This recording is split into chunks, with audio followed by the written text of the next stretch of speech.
Hello, everyone. I want to talk about room at the end and how I feel, not we, but I should gauge my relationships. Because if you see what's happening in Texas right now, where people are losing their lives in such a tragic way,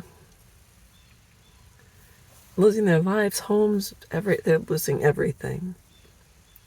And I want to talk about the fact that I'm just going to say it. I have a neighbor across the street who is a wonderful neighbor. Older couple.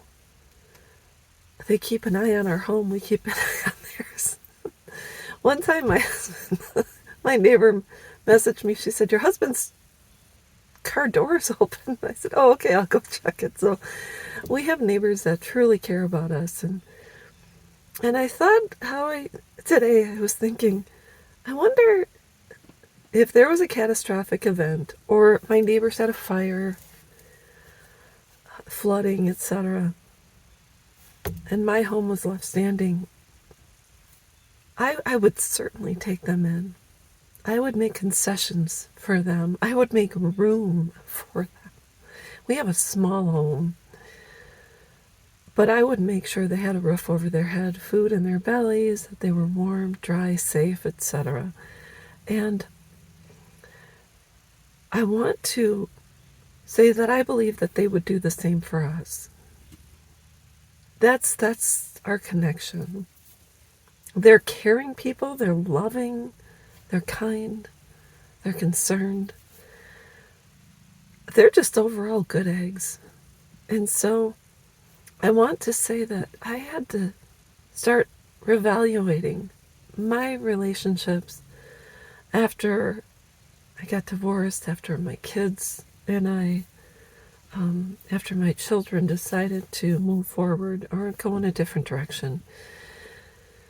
I had to think about who I wanted to invest time in.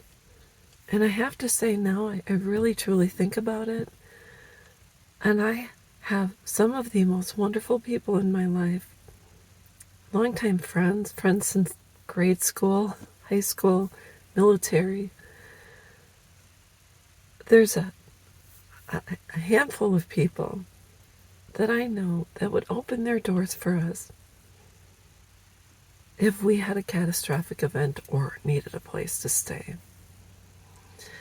They know I would not overstay my welcome, because I know even the kindest hearts have a threshold, and I don't want to ever push it or expect someone to keep me or for longer than necessary, because I would eventually, we would have to rebuild and maybe just go to a hotel and go, take that route. But I want to say that when it comes to estrangement, it's sad when you know that your adult sons and daughters would not open their doors for you. It's just the way it is. I'm not trying to be mean. I'm not trying to,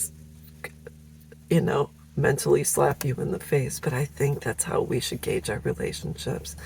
And you'll find that probably a handful of people that would make space.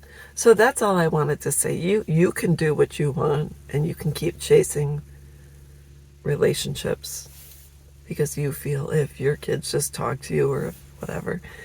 But when it comes down to it, if you had cancer, if you had a life-threatening illness, who would be by your side in the hospital? Who would be able to make end-of-life decisions that would give you quality of life? And that's how I gauge my relationships. So anyways, that's all I wanted to say, and I'll be back.